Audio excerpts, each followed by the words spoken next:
All right, so you are ready to jump into building your lab and ready to start. But how do you know how well you can do? Well, you have to set a baseline. Find out more next.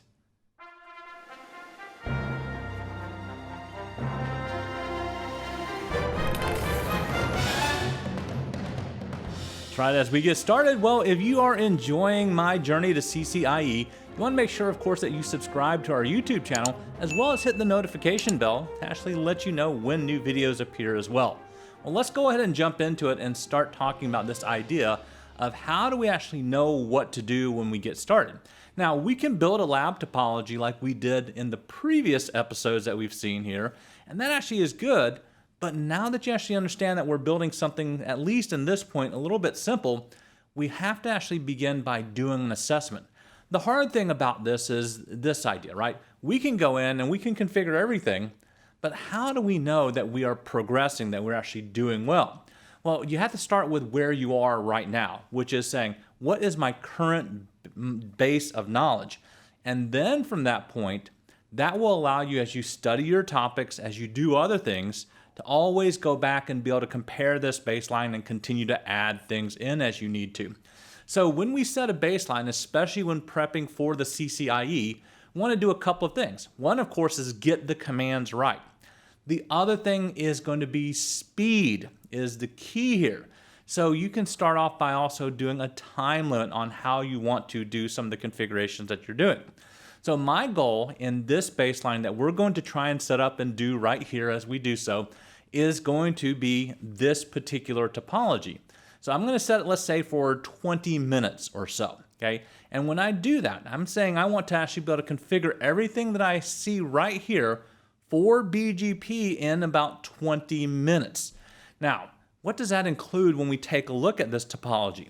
Well, what that really does include is setting all of the IP addresses that we see currently in our topology, getting that set and done. And this is why in a lab setting it's good that you know everything. On the exam, you're not going to know all the numbers, but if you can get this done, your muscle memory is going to improve as you do so. Then, of course, as you go through, you actually be able to say, all right, what are some of the things I need to do here?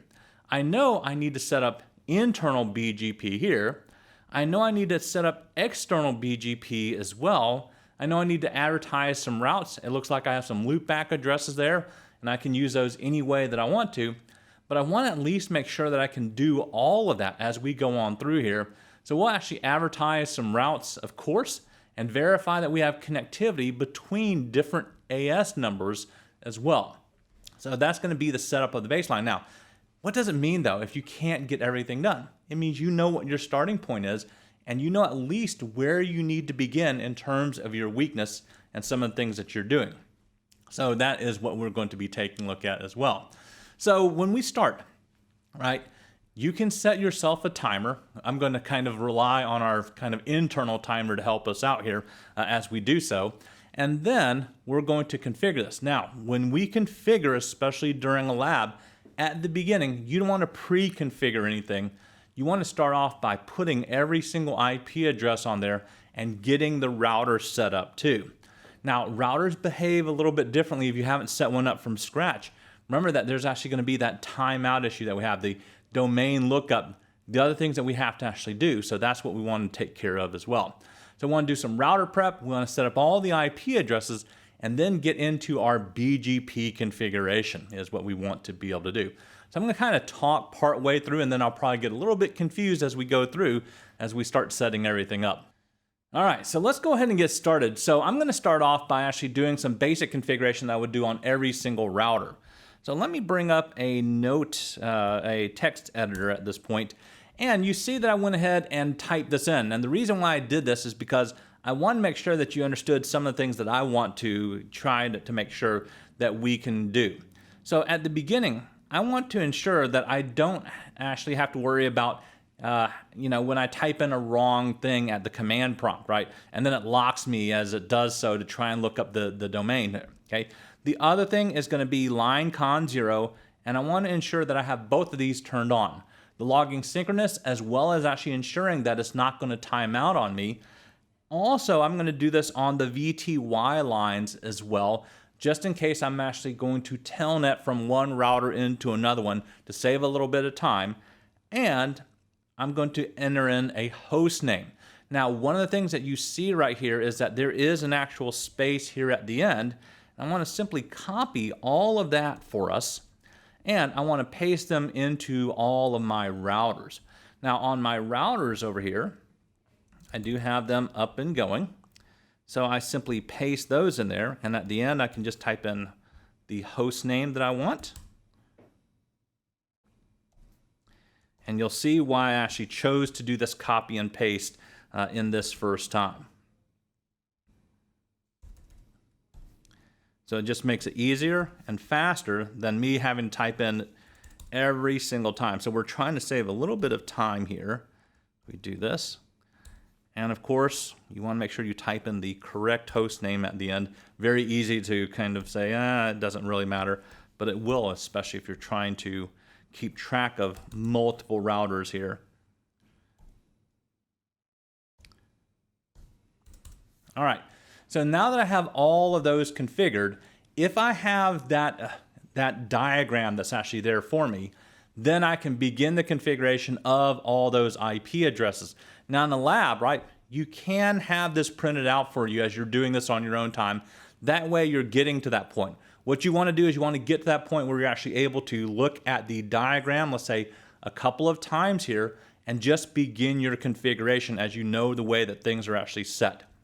So let's start with router 1. Now everybody does this a little bit differently, but I'm just going to configure the IP addresses here to all the routers as we get started. Don't forget also, if you're doing this on routers, you have to issue the no shutdown command as well.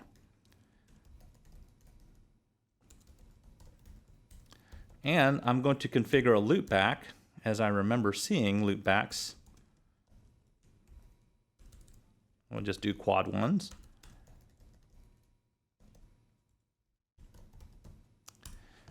And then we'll go to router 2 and we'll do the same thing. And we're just configuring all of the IP addresses.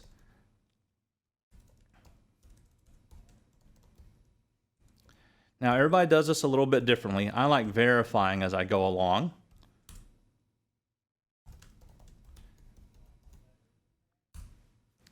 And that way I don't have to worry about re-verifying as I continue to go through here. So I know that that's good.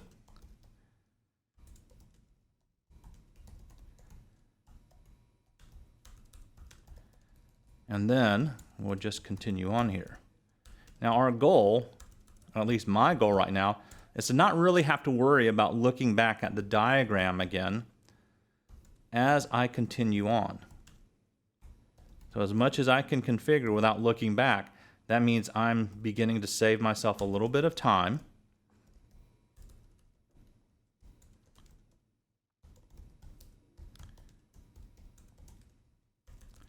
And we want to make sure that we add in the IP address in there, or the loopback address.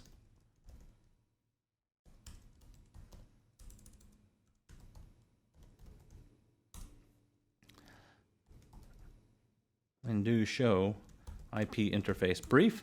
You want to verify that all those are actually there and that they actually make sense in your mind as you see them. I'm going to go over to router 3 and do the same thing. Now you might be wondering, why didn't I ping the other ones? Because I haven't set those up yet. So I'm pinging the addresses I know that are currently set up for me to be able to ping from. Then we'll do the other side. 35.3.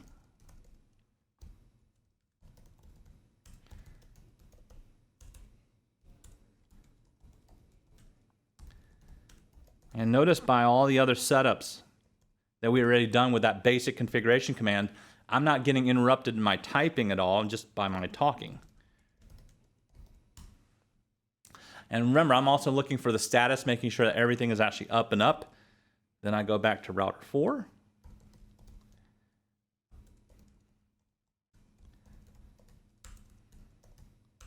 Now, you'll actually pick your particular method on how you want to do this. But I'm just showing you what I've actually done. Pretty much just about every time I've actually gotten the chance to work on routers is do all my basic setup first as well. So I want to ensure that that's good. Then I can ping 172.16.24.2. Up, and there you see it. I now have an issue that I have to deal with right away.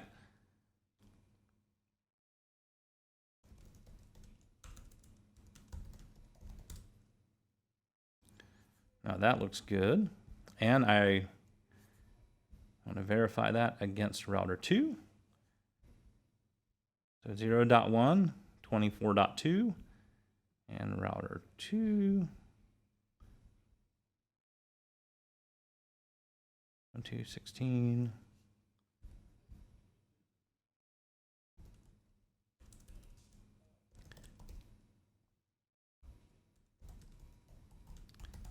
Now, I know that actually looks exactly right, but I may have typed in a wrong IP address or a wrong subnet mask.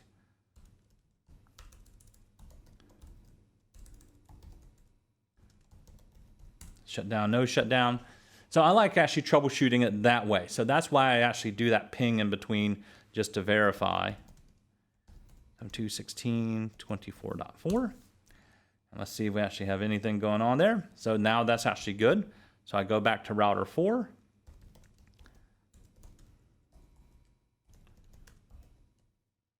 And we just want to continue on. Over to router 5.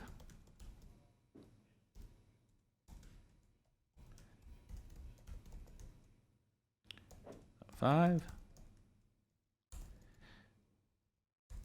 On my IP addresses, the last number is always going to be the number of the router as well. You ping.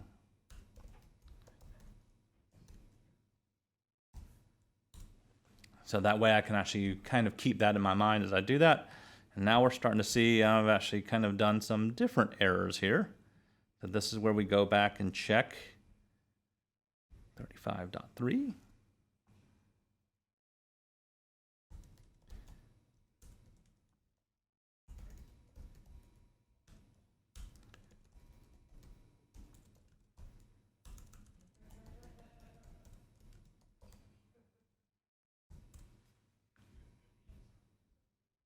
And 0.0. And I'll verify that this one is also brief. Ah, I actually see what the issue was, which tells me that I forgot to issue a no shutdown.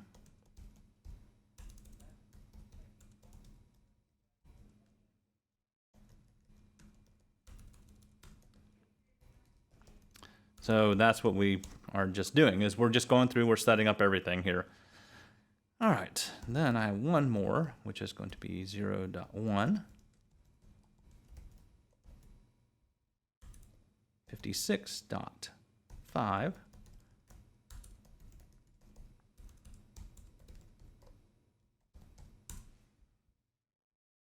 All right, so I'm about 10 minutes into my particular configuration. So about 10 minutes to actually configure just about everything else that I need. I still have one router to go, which I forgot about, router 6 here. Oh, see, I actually named that one wrong. Host name, router 6. So this is going to be here. 56.6.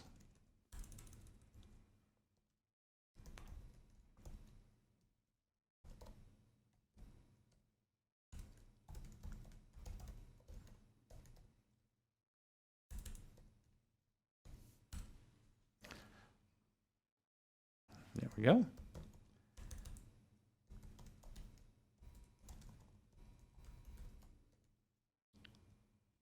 And 26.6.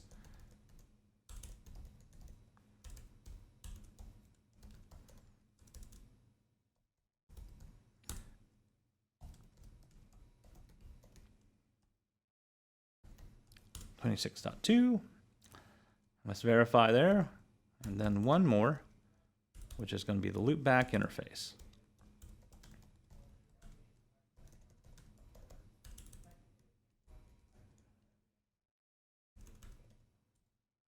Oops, one more.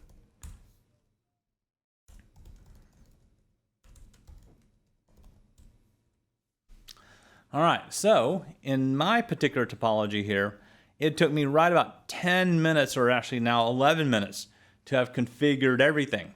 So I know that that's a good baseline for me to set and to try and improve on that as well. Now, if I wasn't actually talking at the same time, I probably could have been doing that as well. But just remember that you're actually doing this in a lab and that you're setting up. Now, you have to actually choose what you're going to do. I'm going to set up, of course, the internal BGP first. So I'm going to go ahead and do that. Now, this is where it becomes a little bit tricky if you haven't done that, right? So if you can't remember how to set that up, that's where it's going to trip you up here. So let's go ahead and start. And I'm going to start by doing a router OSPF 1. Then our network 10.0.12.0.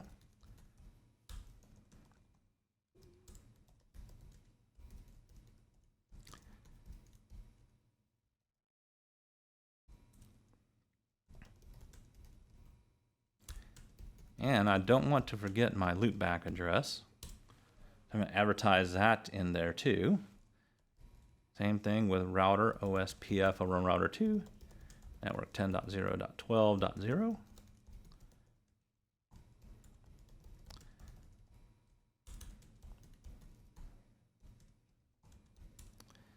And then over on router 3,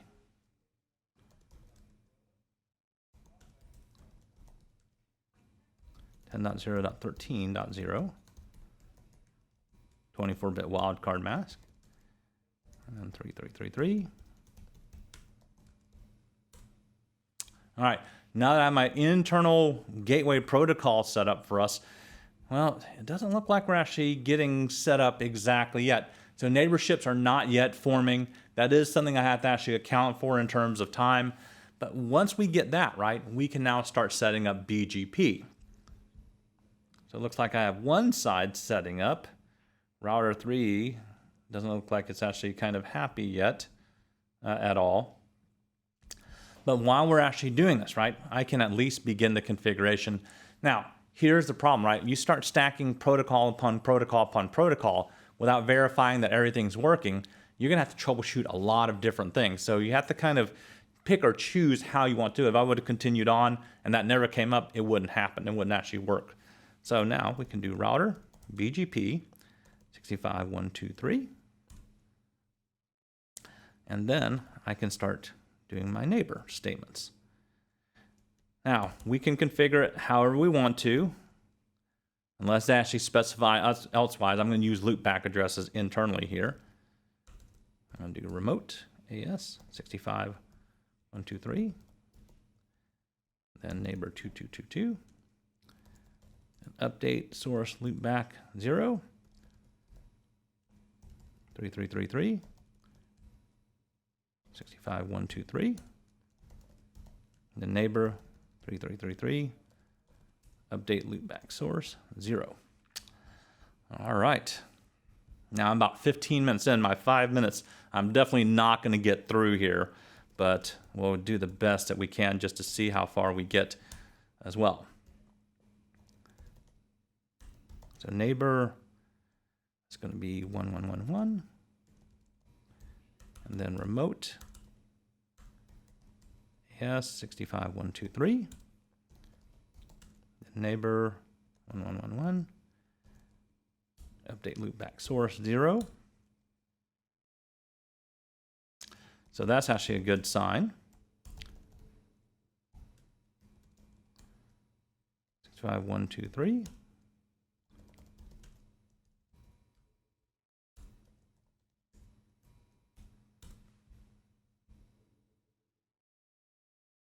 And we'll kind of go ahead and set this one up. Neighbor 1111, remote AS 65123, and then update loopback source 0, neighbor 1111, and actually this is going to be 2222, remote AS 65123. update. Source, loop back 0. And I've got 1 more minute here, okay? So I now have my neighborships that are actually up and running in terms of internal here, and that's perfectly fine for us. Let me go back over to router 2, and we'll create another loop back here just so I can do some advertisement. We'll have to do 22.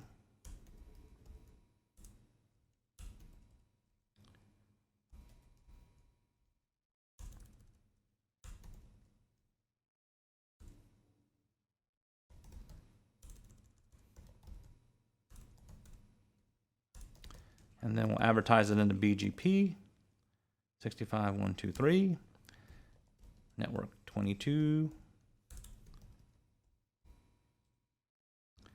mask. All right, so now that I've got that, let's see if it actually appears on router 1. Do show IP BGP. So I do have it on router 1, it's valid and best. I go to router 3. Do show IP BGP. And I also see it as router 3 and it's showing as valid and best. So I know that I have internal BGP set up, but my time has now expired by about 30 seconds or so. So what does that show me about my assessment? I was way off on how much I could actually accomplish in 20 minutes as I started. So even though I thought I could actually do a lot more, I couldn't get to a lot more than what my fingers were actually willing to help me to do. So that is a great place to begin. Always go ahead and give yourself assessment. Don't get stuck there, but at least start with what you know, and that way you know how far you have to go. Give yourself time drills. It doesn't always have to be that way. Learn the technology, speed it up as you go along, but always start with a baseline and you'll see the improvement on your own. Well, I'm glad that you joined us, and there is more to come, and we'll see you next time.